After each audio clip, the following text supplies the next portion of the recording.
The humidity of the Caribbean felt like a lifetime ago, a warm memory, smothered by the biting, clinical chill of Seoul in late autumn. I stood in a private terminal, my breath hitching in the air like a ghost, watching the city lights flicker through the floor-to-ceiling glass. I had come here to escape a debt that wasn't mine, thinking that distance was a shield.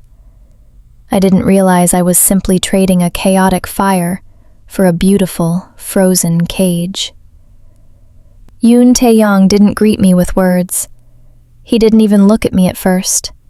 He stood by a black sedan, his silhouette sharp enough to cut the fog, wrapped in a charcoal wool coat that looked like it cost more than my freedom. When he finally turned, his eyes didn't search mine for a connection. They cataloged me. He mapped my fear, my exhaustion, and the way my fingers twisted into my curls. "The paperwork is ready," was all he said. His voice was a low, melodic vibration, devoid of heat, yet heavy with gravity. The wedding didn't happen in a church or a hall filled with flowers. It happened 48 hours later in a sterile, high-rise office overlooking the Han River. There were no vows of love, only the scratch of expensive pens on heavy vellum. I felt the weight of his gaze on the side of my face, a physical pressure that made my skin prickle. He was impeccably dressed, his dark gloves resting on the mahogany table, never once touching me. When it was time to sign, my hand trembled. I looked at the ink, then at him. He didn't offer a reassuring smile or a comforting word. He simply waited, his expression unreadable, watching the tremor in my fingers with a terrifying kind of patience. He wasn't going to help me. He wanted to see if I would break before I even began. "Sign, Keisha," he murmured. It wasn't a command. It was an invitation to my own disappearance. I signed. As we walked out of the building as husband and wife, a sudden, sharp gust of wind caught me off balance on the marble steps. My heel slipped, and for a heartbeat, I gasped, my hand reaching out instinctively for his arm. Tae-young didn't move. He stood perfectly still, his hands clasped behind his back, watching me stumble. He waited until the very last second, until the panic peaked in my throat, before he reached out and caught my elbow with a grip like iron. "Careful," he whispered, his breath ghosting over my ear. "In this city, if you fall, no one catches you unless they own the ground you land on." That was the moment I realized the debt hadn't been settled. It had just changed shape. I wasn't his partner. I was his latest acquisition, and the silence between us was the sound of the trap snapping shut. Living in Tae-young's penthouse was like inhabiting a museum, where I was the only exhibit not yet bolted to a pedestal. Everything was silent, expensive, and devastatingly cold. There were no shouted orders, no locked doors, and no iron bars. Instead, there were suggestions, quiet rules delivered by his staff that carried the weight of divine law. "Mr. Yoon prefers you stay within the district. Mr. Yoon suggests you avoid the subway after dusk." By the third week, the silence felt like a shroud. I needed to hear something other than the hum of the climate control and the rhythmic ticking of my own anxious heart. I needed to feel like the woman who had survived the streets of Kingston, not this ghost haunting a glass tower in Gangnam. I left without a word to the housekeepers. I didn't take the black sedan. I took a taxi to Myeongdong, losing myself in the neon chaos and the scent of street food. For an hour, I felt the thrill of defiance. I moved through the crowds, my dark curls bouncing, a stark contrast to the sea of sleek, straight hair. I was Keisha again. I was free. But then, the atmosphere shifted. It's a feeling you develop when you grow up in places where safety is a luxury. A prickle at the base of the spine. A shadow that stays a second too long in a shop window reflection. A man in a slate-gray windbreaker was weaving through the crowd behind me. Every time I doubled back, he was there, unhurried and mechanical. My heart began a frantic staccato against my ribs. I turned into a narrower alley, my breathing turning shallow and sharp. My hand dove into my bag for my phone. I dialed Taeyong's private number, the one he said was for necessities. It rang. Once, twice, 5 times. He didn't pick up. I ducked into a small, dimly lit cafe, my fingers trembling as I hit redial. Please, Taeyong. The gray-clad figure stopped across the street, lighting a cigarette and staring directly at the cafe door. He wasn't hiding anymore. He was waiting. The call went to voicemail, a cold, digital click. I realized then that Taeyong wasn't busy. He wasn't in a meeting or out of range. He was likely sitting in his office, watching my GPS coordinates on a screen, listening to the vibration of his phone on the desk, and choosing to let it ring. He wanted me to feel the exact weight of my defiance. He wanted me to hear the silence of the world when he wasn't there to fill it. I looked at the man outside, then back at my phone. The panic in my chest was a living thing now, clawing at my throat. I had wanted to be alone, and Taeyong had granted my wish with a cruelty so subtle it felt like mercy. The air in the underground range was thick with the scent of burnt cordite and the sterile tang of oil. It was a private basement, miles beneath the pulsing heart of Seoul, where the walls were reinforced to swallow every scream and every gunshot. Taeyong stood beside me, a shadow in the harsh fluorescent light. He hadn't mentioned my panicked calls from the night before. He didn't have to. The way he looked at me, cool, observant, and entirely unmoved, was his way of reminding me that I had returned to him on trembling knees. "Protection is a weight," he said, his voice cutting through the heavy silence. He placed a sleek, black semi-automatic on the counter between us. "If you intend to carry it, you must understand the gravity of what it demands." He didn't touch me as he instructed me on the grip. He stood just inches away, his presence a wall of heat that I desperately wanted to lean into, but he remained a statue of tailored wool and indifference. I picked up the weapon. It was heavier than I expected, a cold, mechanical lung that breathed only fire. As I raised the gun, my arms began to fail me. The adrenaline from the previous night hadn't fully left my system, and the sight of the paper silhouette downrange made my vision blur. My hands shook, a frantic, visible tremor that rattled the slide of the weapon. I waited for him to reach out. I waited for his large, steady hands to cover mine, to pull my shoulders back, to offer the physical tether I was drowning without. But Taeyong simply tucked his hands into his pockets, his gaze fixed on my vibrating wrists. "You're shaking, Keisha," he observed. His tone wasn't judgmental. It was clinical. "Help me," I whispered, the words slipping out before I could stop them. My voice broke, a small, jagged sound in the vast, concrete room. He didn't move. He let the silence stretch until the sound of my own frantic breathing filled my ears. He wanted me to sit in that fear. He wanted me to feel exactly how fragile I was when left to my own devices. He was teaching me that the world was dangerous, but more importantly, he was teaching me that he was the only thing standing between me and the void, and his protection was a privilege he could withdraw at any moment. "The gun doesn't care if you're afraid," he said softly, leaning closer but still not touching.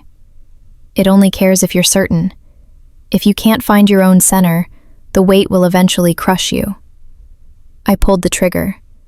The recoil jolted through my bones, a violent shock that sent a sob climbing up my throat.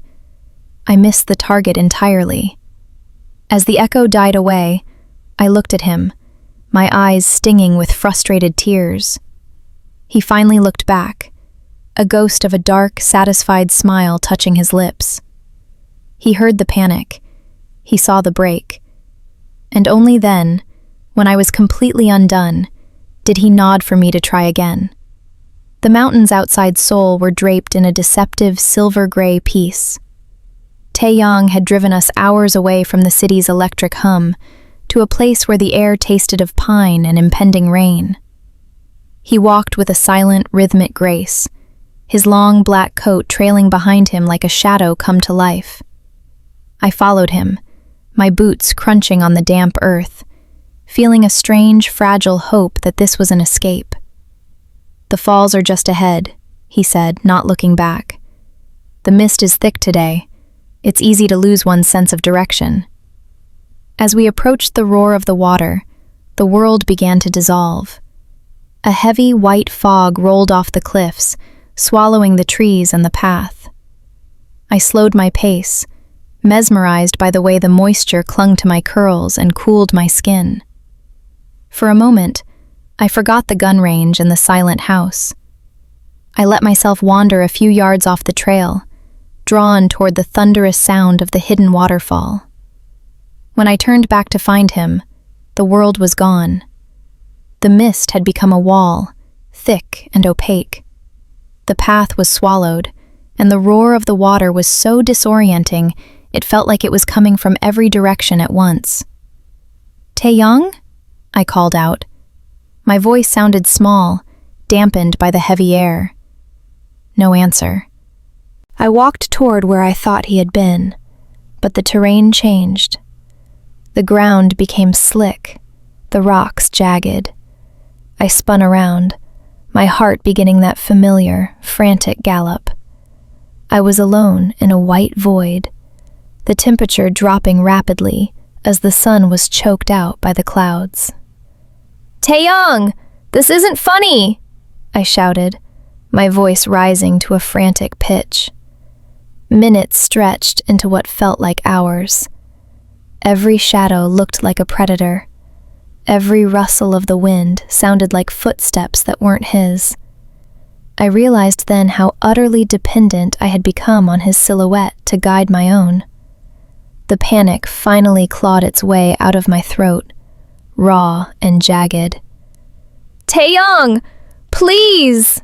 I screamed, my voice breaking under the weight of a terrifying, absolute isolation. The fog parted. He didn't run to me. He didn't emerge with a look of concern. He simply materialized 10 feet away, standing perfectly still, his hands resting casually in his coat pockets. He looked as if he had been standing there the entire time, watching me spin in circles, listening to the exact moment my composure shattered. "You called for me," he said, his voice a calm, terrifying anchor in the white noise.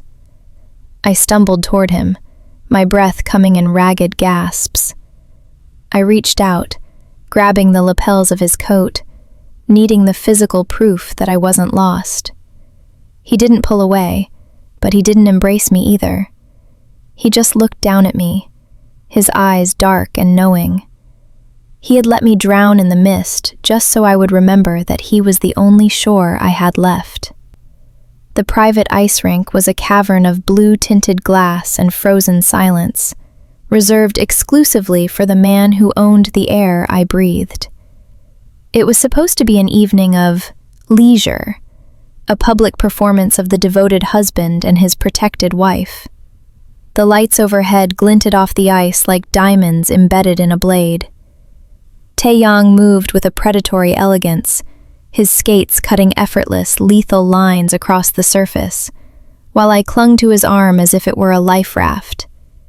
His hand, encased in dark leather, held mine with a firmness that felt like a promise. For the first time in weeks, the tension in my shoulders began to ebb. Under the watchful eyes of his security detail standing at the perimeter, he pulled me closer. His presence was a warm weight against the chill, a steadying force that made me feel, for one fleeting second, like this was real. Like he actually cared if I stayed upright. "You're overthinking the surface," he murmured, his voice close to my ear. "Trust the blade. Trust that I won't let you fall." I looked up at him, my heart doing that traitorous flutter. I let go of the tension. I shifted my weight, leaning into his strength, finally allowing myself to believe in the safety he offered. And then, he let go. The transition was so seamless, it took my brain a second to register the loss of heat. One moment, his fingers were laced through mine.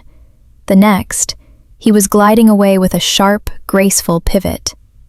The sudden lack of support was a physical blow. My skates hit a minor ridge in the ice, and without his steadying hand, my center of gravity vanished. I went down hard. The ice was unforgiving, a shocking, bone-deep cold that jolted through my hip and palms. I gasped, the air leaving my lungs in a white plume of surprise and pain. I looked up, expecting him to be there, reaching for me, his face tight with apology. Instead, Taeyong had stopped several yards away. He stood with his arms crossed, his silhouette sharp against the bright white floor. He didn't move. He didn't even flinch. He simply watched as I struggled, my hands sliding uselessly on the frozen surface as I tried to regain my footing. My ankles wobbled. My pride burned hotter than the bruise forming on my leg. I felt the eyes of the guards on me, felt the crushing weight of my own helplessness in this vast, cold arena he had built. I looked at him, my eyes stinging, a silent plea for help stuck in my throat. He waited until a single tear tracked down my cheek, until the frantic scramble of my limbs turned into a defeated, trembling slump. Only then did he glide back toward me, slow and deliberate. He didn't bend down to pick me up. He simply extended a single, gloved hand, waiting for me to reach for him, to choose the hand that had just dropped me. "See, Keisha?" he said softly as I gripped his palm like a prayer. "The world is slippery. You should never forget whose hand keeps you standing." The atmosphere in the penthouse shifted from cold to suffocating. Taeyong was home more often, a silent sentinel in the shadows of the library, but he spoke even less. The news was filled with reports of unrest in the city's underbelly, whispers of a rival faction, a ghost from his past named Kang, who was carving a bloody path toward Taeyang's borders. I felt the encroaching danger like a change in barometric pressure, a storm that made the glass walls of our home feel dangerously thin. "Stay close to the car today," Taeyong told me one afternoon, his fingers lingering near my throat as he adjusted the collar of my coat. It was the most he had touched me in days. "Kong is a man of desperate measures. He looks for weaknesses where others see beauty." I felt a surge of twisted gratitude. He was warning me. He was shielding me. For the first time, the protection felt less like a cage and more like a sanctuary. When he suggested a dinner at a secluded restaurant in a district still under his firm control, I went willingly, seeking the comfort of his presence amidst the rising chaos. The restaurant was a hollowed-out piece of architectural perfection, perched on a cliffside with views of the city. But the dining room was empty. No waiters, no music, only the clink of silver against porcelain. Taeyong sat across from me, his expression as smooth as the surface of the Han River at midnight. "Where is everyone?" I whispered, the silence beginning to grate on my nerves. "Privacy is a luxury, Keisha," he replied, sipping a dark wine. "One that I've paid for dearly tonight." Movement flickered in the reflection of the window. A black SUV pulled into the courtyard, followed by another. Men I didn't recognize. Men who didn't wear the polished suits of Taeyong's detail, spilled out, weapons drawn. My heart lunged into my throat. I stood up, my chair screeching against the floor. "Taeyong, we have to go. They're here." He didn't move. He didn't reach for the weapon I knew was tucked into his waistband. He simply watched the door, his eyes tracking the light of a red laser dot as it danced across the tablecloth, inches from my hand.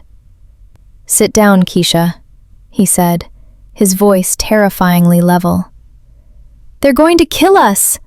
I hissed, my voice cracking into that high, sharp register of pure panic he loved so much. "They're going to try to take you," he corrected. He finally looked at me, and there was no fear in his eyes, only the cold, calculating hunger of a hunter who had finally spotted his prey. "Kong thinks you are my heart. He thinks that by taking you, he breaks me.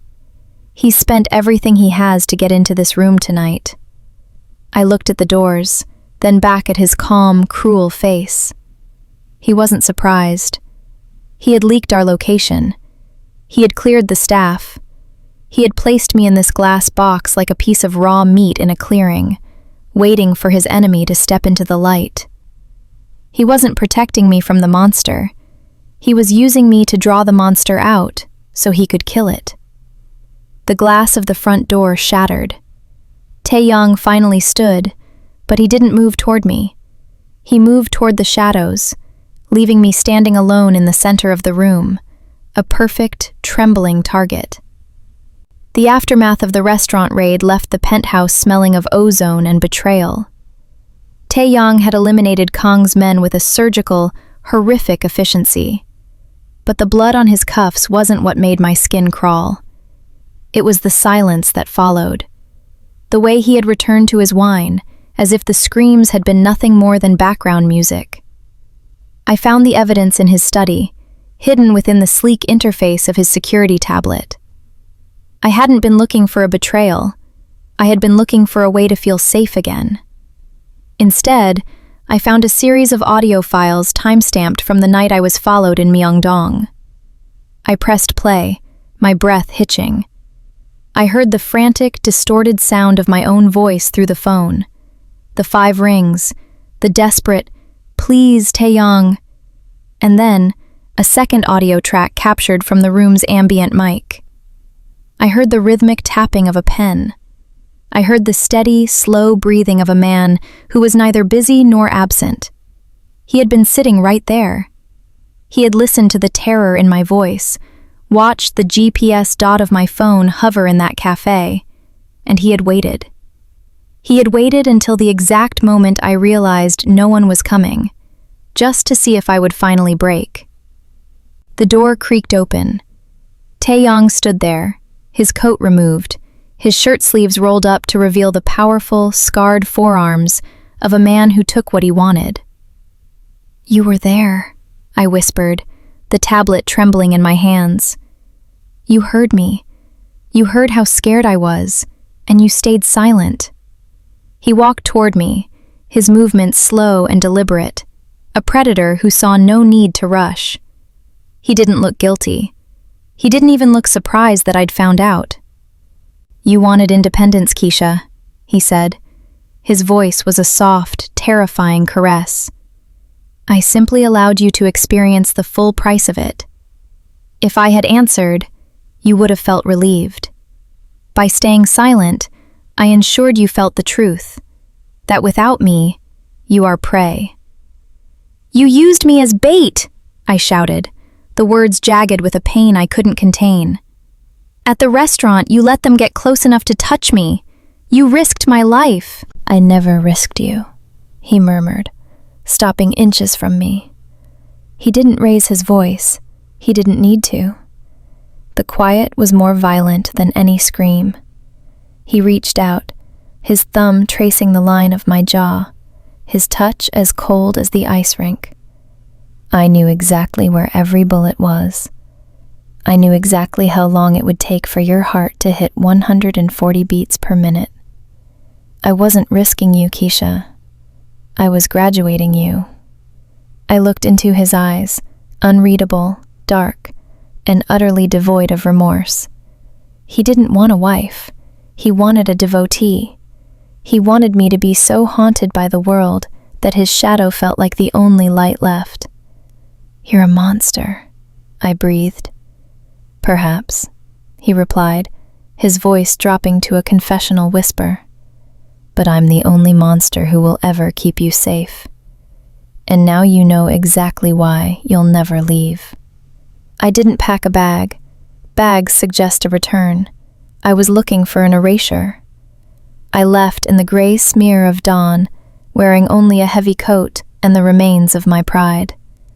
My plan was a desperate mosaic of black market favors and cash I'd been skimming for weeks.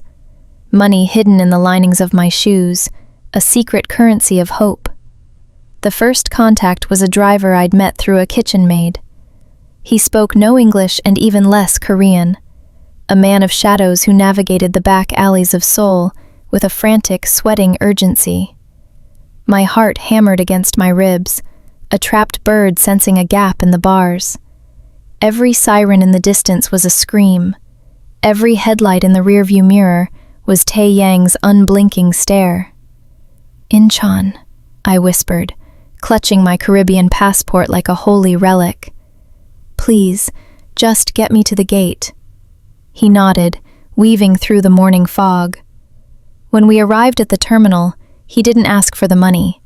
He simply pointed toward a woman standing by the check-in kiosks. A woman with kind eyes and a uniform that promised a way out. She handed me a ticket and a boarding pass, her smile professional and warm. "Everything is prepared, Mrs. Yoon," she said. The name hit me like a physical blow, but I didn't stop. I ran. I moved through security, my breath coming in shallow, jagged gasps. I passed the duty-free shops, the luxury watches, and the designer silks. All the things Tae Young used to drape over my life to hide the rot. I reached the gate, my hand trembling as I handed my passport to the gate agent. The man behind the desk didn't look at the document. He looked at me. He smiled, and it wasn't the smile of a stranger. It was the smile of a man who had been briefed. "The flight is delayed, Keisha," he said. He didn't use my title. He used my name with an intimacy that turned my blood to slush. "But don't worry. Mr. Yoon has arranged a private lounge for your wait." I backed away, my heart failing me. I turned to the woman who had helped me at the kiosk. She was standing 10 feet away, watching me with that same terrifyingly calm expression. I looked at the driver, who was now standing by the glass windows, his hands clasped behind his back in a pose I recognized all too well. The terminal, the crowds, the very air. It wasn't an escape route. It was an elaborate stage. Every person I had bribed, every hand I had shaken, every secret contact I had made was a thread in a web he had spun months ago.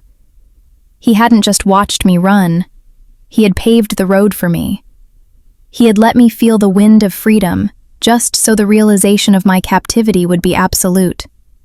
I collapsed into a terminal chair, my strength vanishing. My phone vibrated in my pocket. One message, no text. Just a live video feed of the seat I was currently sitting in. He was watching. He was listening to the panic in my breath. And as always, he was letting it happen. The drive back to the penthouse was a funeral procession for the woman I used to be. The city lights of Seoul blurred into long, mocking streaks of neon, a vibrant prison that felt more like home than any island beach ever could. When the elevator doors opened to the familiar, scentless air of the foyer, I didn't run. My legs moved with a heavy, rhythmic defeat, carrying me toward the center of the web. Tae Young was exactly where I expected him to be, standing by the floor-to-ceiling windows, a glass of amber liquid in his hand. The moonlight caught the sharp edge of his jaw, making him look less like a man and more like a god carved from obsidian. He didn't turn around immediately. He didn't yell. He didn't even ask why I had tried to leave him. "The tea is still warm," he said softly, his voice a velvet anchor in the silence. I stood in the center of the room, my coat stained with the salt of my failed escape, my hair a wild tangle of Caribbean curls and Korean fog.